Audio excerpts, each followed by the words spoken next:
Are you holding yourself back? The speed of the leader is the speed of the organization.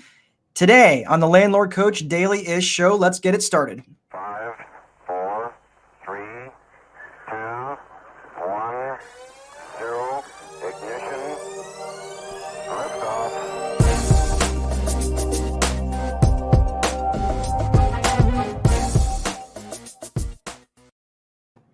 Hey everyone, welcome to the Landlord Coach Daily-ish show. My name is Mark Dolfini, host of the Landlord Coach Daily-ish show and the Landlord Coach, and also the author of the Time Wealthy Investor 2.0. If you haven't read that, you can pick up your copy on Amazon.com.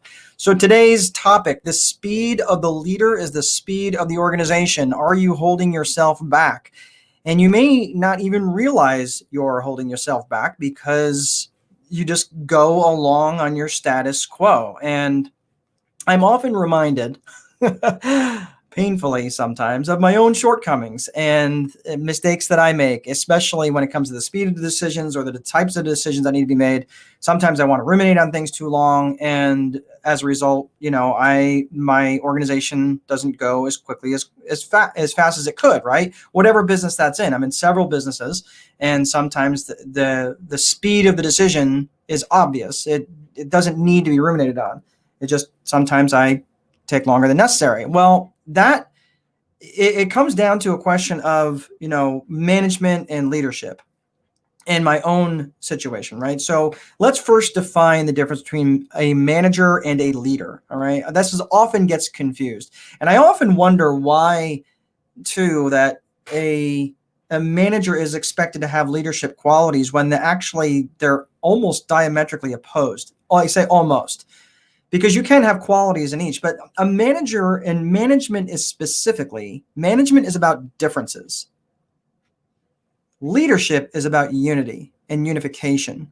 It's about bringing people together. Whereas management is specifically, and again, this is my truth, so argue with me if you like, but management is really about the bringing together the differences and making and working through it. Right? Finding a common way to work through that, bringing people who maybe, the upper management, right, or the owners of a company that don't want to spend any money, and you've got the worker bees who want a raise every quarter, right? Every 3 months, and they have to manage that in between. That would be management, or obviously the competing interests. Okay. Leadership, on the other hand, is about unity and unification and drawn into a common theme or a common goal. And when you look at the strongest leaders, they may not be people who come to mind right away, but whether you liked them or whether you didn't, Steve Jobs of Apple was a very strong leader, right? He could unify people in a way that probably arguably not very many people in history could do that, right? Could align people. So when it comes to differences, on the other hand, like there was, I don't remember where I read this, but when Apple at one point in time had like 300 some odd different products, and Steve Jobs boiled it down to like a dozen. That takes unification. That takes leadership. It doesn't take management, because management is probably what caused 300 different products, because they're trying to please everybody. Now, Apple is almost obnoxious about who their customer is and who their customer isn't, right? And that's what management will get you. Leadership, on the other hand, gets you focused in one direction, in one common direction, and gets everybody rowing in the same way. So when you think about this, again, the theme today being the speed of the leader is the speed of the organization. If the leader is not clear, or is not conveying clear direction, or is taking too long to determine a direction, then the organization's not going to go as quickly or even as precisely as it should. So, in my own case, I get reminded this, like after 2008, I got slapped around pretty hard. I got slapped around really, really hard. And, I took my $6 million and turned it into a $1 million portfolio.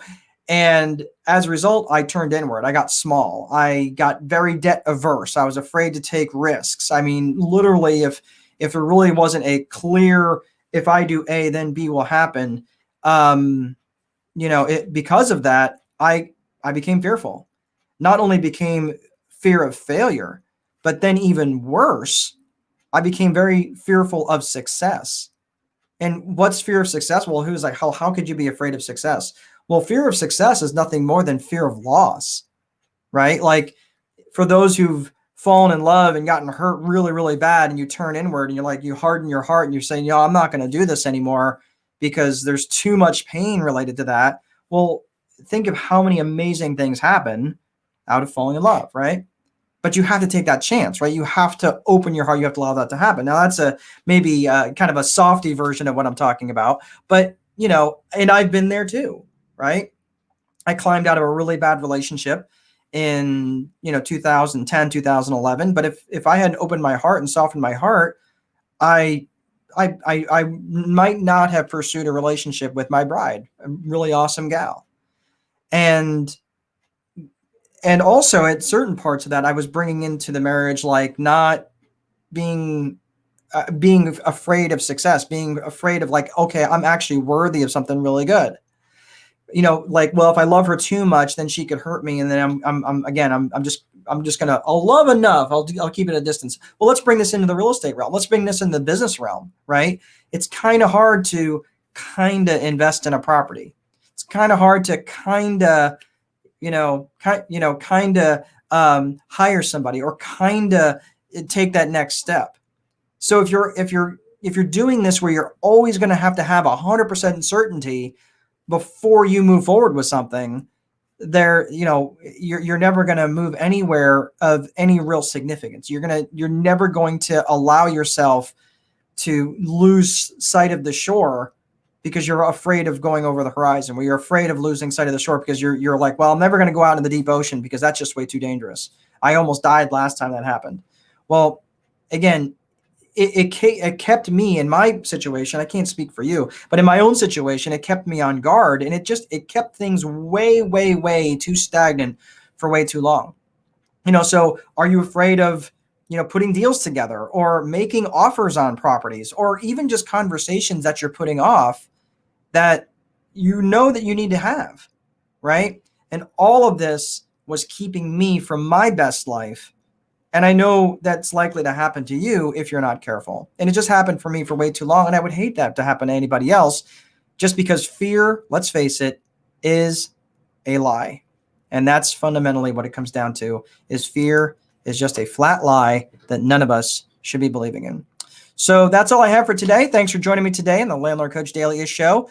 You can join me around 2:00, around every single day here. And I look forward to seeing you again. Thanks again. Please be sure to place a value on your free time, because if you don't, someone else will. Most important, there is no amount of money that will make time irrelevant. Have a great day. We'll see you again next time.